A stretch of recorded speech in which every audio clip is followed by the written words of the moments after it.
everyone, welcome back to my channel. I'm Carly and today I'm bringing you a chaotic "this is what I want to read in autumn" video. Now apologies in advance if there are some meows. Dodger is getting ready to start telling me it's an hour till his dinner time. And right on cue, he's coming straight into my room. So I have been having a very chaotic reading time, which is fine. I've started a lot of books, not finished a lot of books. So I've got various piles of books to talk to you about today. Some are things that I've already started reading and that I want to continue with. Some are picks for kind of the spooky season, which I'm very excited about. And some are book club picks that I have to read. So let us start with, he's gone back out there. Let us start with books that I've already started reading that I want to continue with. Now, I am nearly at the end of Orbital by Samantha Harvey. I was reading this because it was on the Booker Prize long list and now it is on the Booker Prize shortlist. I am going to finish this because I've got, 20 pages left, so I'm going to finish this today. I've been enjoying this very much. I know it's not for everybody. It's a very short book, but it's kind of very philosophical on a sentence level. I've really been enjoying the prose. I love the writing style. It's been making me think a lot. It's very kind of meandering and I just love it. It's set in space. It's about 6 astronauts, I think, and they are orbiting the Earth, and it's just about them and what they're thinking and what that perspective gives them on life, and I'm just finding it fascinating. I love it very much. So that I'm going to finish today, hopefully. Then I started reading Hard Times by Charles Dickens for one of Katie's read-along. So Katie over at Books and Things is doing the Mega Dickens read-along, and I had every intention of reading along with some of these Dickens books. So I picked up Hard Times because it is not the most massive of all the Dickens. He writes big books. So I thought I'd pick this one up, and I started reading it. Let me tell you where I got to. I got to page 63, and it was one of those things. I was enjoying it. I just put it down and then picked up other things. Like I said, it's been a very chaotic reading time, but I was very much enjoying it. So I'm going to carry on with it. And now we're moving into Victober next month. So I'm going to count this as one of my Victober reads because it's Charles Dickens. This book is, I love the character names in Dickens, is set in I think it's a northern town, a northern made-up town called Coketown, and it's about this dude called Thomas Gradgrind. He's a head teacher and he only wants his students to learn facts and to know facts and to not use their imagination at all. And he gets a new pupil called Sissy, and she is part of the circus. Her family is a circus family, and that really intrigued me because I am a lapsed circus person. I train with a local circus doing aerial, and I thought that would be a fun thing to read about. And I was very much enjoying it. Like I said, I'm only 63 pages in, but yeah, I'm hoping to carry on with this for Victober. And the one thing I just love about Dickens is his character names. They always crack me up, and just the writing is joyous. I just love it. So I'm going to finish that in October. The other book I started recently was The Dangers of Smoking in Bed by Mariana Enriquez.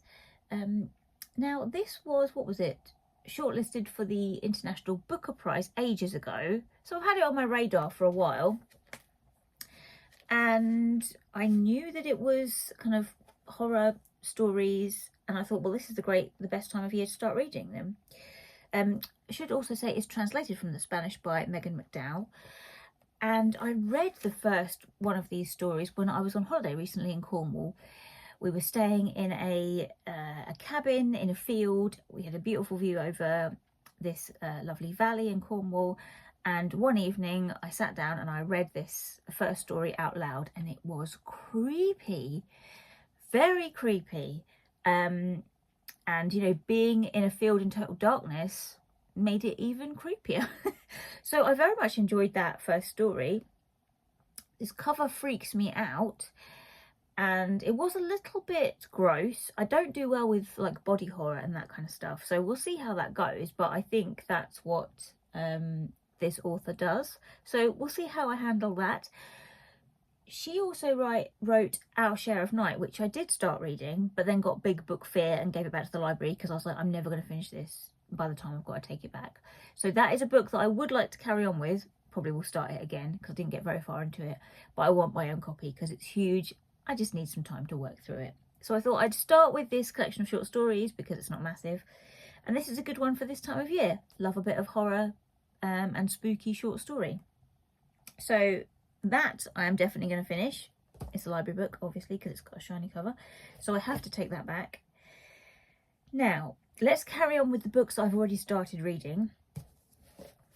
I picked up Brideshead Revisited by Evelyn Waugh in the summertime. So I started reading it thinking this would be a good summer read because I think it's set in summer. Is it? I don't know. But actually, I think it kind of goes around the year because now I'm on chapter 5, page 95, and it is just about to start the new academic year in Oxford, which again is perfect for this time of year because we're in September, it's a new academic year, and I love reading things set in campuses, in colleges. I love things set in Oxford and Cambridge. So I really need to finish this before moving on to some of my more spookier reads. And again, I was enjoying this. It took me a while to get into it. The first bit, like kind of the lead into it before we get to the main character and his interaction with the people from Brideshead, I was like, oh, this is a bit slow, but then I felt like I got into it. So would like to finish this. Also, this has been on my TBR for ages, so let's get that out of the way. Then I started 2 books which are quite similar, on the same theme of seasonal living and being in tune with the natural world. This one I got for my birthday in March, The Wheel of the Year by Rebecca Beattie. So it says, your rejuvenating guide to connecting with nature's seasons and cycles. I bought this from a witchy bookshop. Did I buy it in Oxford? I think I might have bought this in Oxford when I went there for my birthday. And this is kind of from a Wiccan priestess, so it is very much kind of a book about Wiccan practice throughout the Wheel of the Year, which is something I'm very interested in. So I started reading this, and my plan was, because it goes season by season, was to read about that season when I'm in that season, so it would take me the whole year to read. So I started doing that. I'm going to carry on with that. Similarly, I started A Spell in the Wilde by Alice Tarbuck.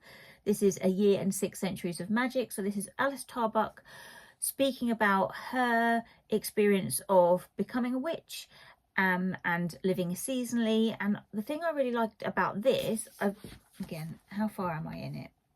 I'm only at page 50 and I've just read the section on September. So this book starts in September and works through the year. I'm not going to take a whole year to read it. I just wanted to wait until October while I read October, then I'll just carry on. But I really like what she's doing with this, is talking about finding your own way of being a witch and your own practice and your own kind of way of leaning into that magic of natural magic and earth magic, which is something that I'm personally very interested in and that I try and practice. So that's really interesting to me. And she's also talking about issues to do with kind of rural and urban settings. So if you're living in a city, it's maybe more difficult for you to access kind of natural environments for you to be immersed in those kind of, you know, natural and seasonal ways of living. So she kind of almost like gives you permission to go, look, you may not have access to go foraging for all these wonderful natural bounties that are around you because you're in a city. So just do what you can, even if it means picking the blackberries on the side of a road that have got exhaust fumes on them, that kind of stuff. So I'm really enjoying that and want to carry on with it. I like the fact that at the end of each month she has a little kind of a spell or a recipe for you to try, giving you like the bare bones of something to do in a ritual form, and then you kind of make it your own by putting your own spin on it. So really enjoying this very much. Would also recommend, if you haven't listened to it and you are interested in this kind of thing, there's a podcast on BBC. You can access it on like Apple Podcasts or BBC Sounds, and the podcast is called Witch, and it's a 13-part series. Alice Tarbuck is one of the people that the presenter talks to about what it means to be a witch, becoming a witch, and like all of that kind of stuff.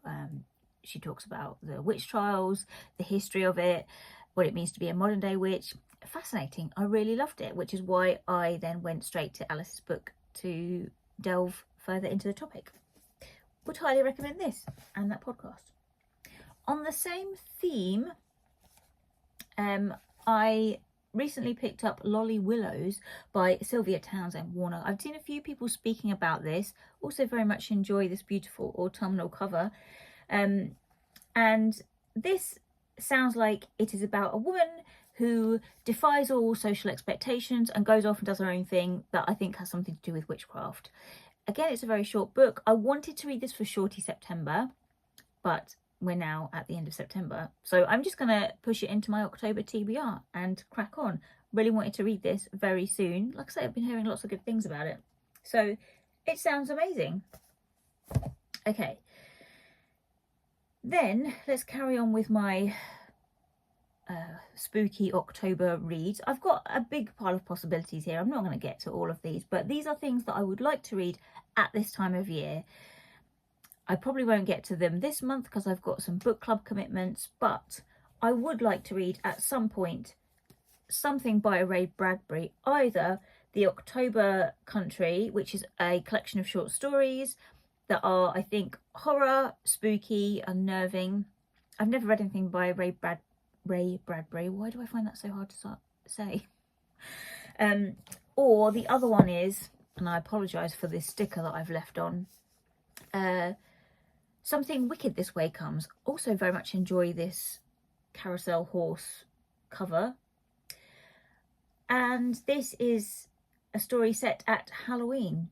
A travelling circus come carnival comes to town and chaos ensues is the only thing that I can assume happens in this book. But I would like to read one of these. Then I have, also for Victober, got me a couple of little Oscar Wildes. So I'm going to read The Canterville Ghost because, again, it is tiny.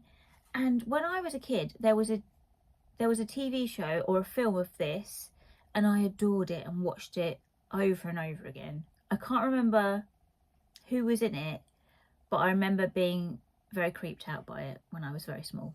So I'm very excited to read this. Also really enjoy this tiny little edition here.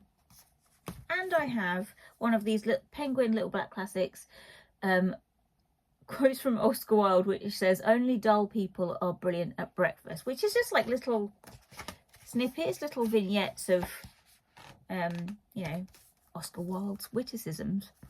So we'll dip in and out of that. Then a book that has long been on my TBR and is going to be great for October, Shirley Jackson. I've never read any Shirley Jackson.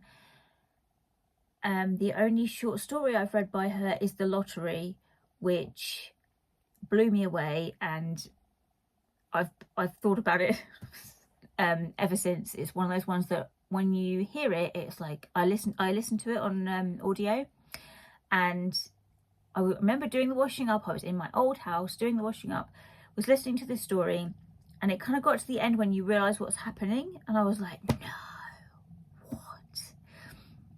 So it was fantastic. So I've been meaning to read this for a long time. I love the weird adaptation that was done recently. I can't remember the name of the director, but you know, there's been like The Haunting of Hill House, and no, what was it called?